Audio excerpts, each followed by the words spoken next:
potato chips, banana chips, tapioca chips, but do you know about lotus root chips? They're like little gorgeous floral wagon wheels. They're stunning.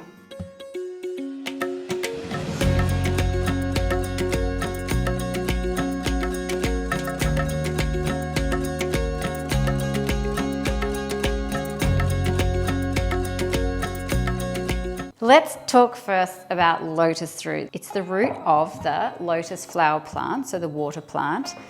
It's very common in Kashmiri cooking because it grows so commonly in the lakes up there. Dad used to make a beautiful lotus root sabzi, nadru sabzi, and I love it, but I can't find it in Australia very readily where I live. So we're going to prepare lotus root chips. It's a really easy way to first get a little bit of a handle on using the vegetable.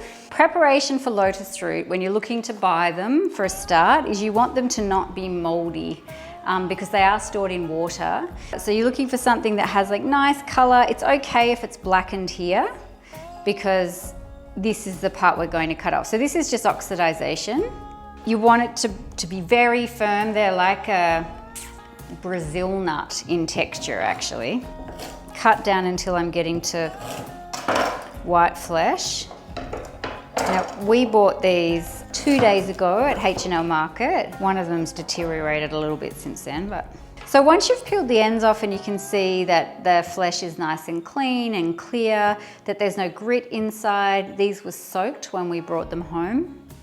What we're gonna do is peel the outer layer. Now this takes off some of the tougher outer skin, but it also cleans them a little bit as well. And taste-wise, they're just very clean and open and light. There's not a lot of complexity, but they are lovely carriers of flavor and they do crisp up beautifully. India definitely has a love affair with chips. So things like lotus root, green banana chips, which is also a recipe for on the channel. It's fried food, but there's no trans fats. They have a higher nutrient content than potatoes. They're definitely more interesting and more beautiful. What I'm going to show you is what not to use. So have a look at this. See how it's just very woody and discolored? So I'm actually not going to use this piece. So keep an eye out when you're using, when you're working with produce that it looks as it should. You don't want to put all the effort into cooking something that's not good to begin with. Now actually while I'm doing this, I'm gonna put the oil onto heat, multitask.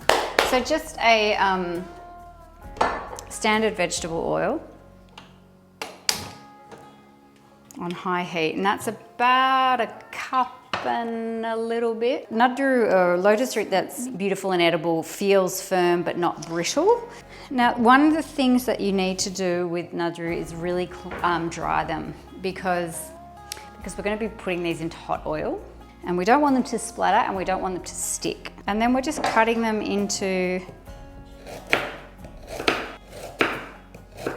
little even pieces, not too thin.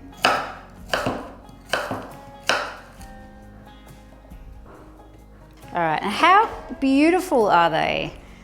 They're like little gorgeous floral wagon wheels. They're stunning. Nature's spectacular. So a little bit of a newspaper on the thali, and the oil I think is hot.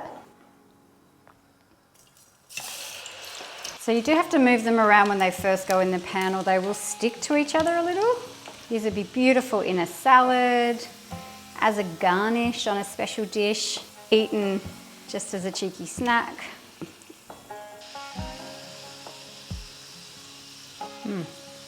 Yum. Color-wise, when they're ready, the degree of doneness is like a potato chip that you'd like to eat, like a hot chip. So that lovely sort of golden brown color. All right. So salt and a little bit of chilli.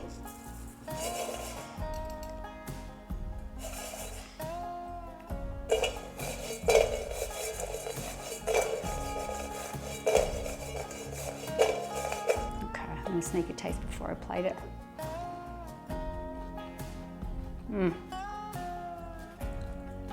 The texture's like a bit fibrous, like Brazil nut or macadamia nut.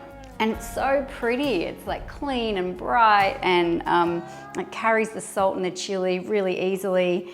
It's not heavy, even though it's fried. It's very, very subtle taste. I'm gonna get a little plate to make it pretty it up.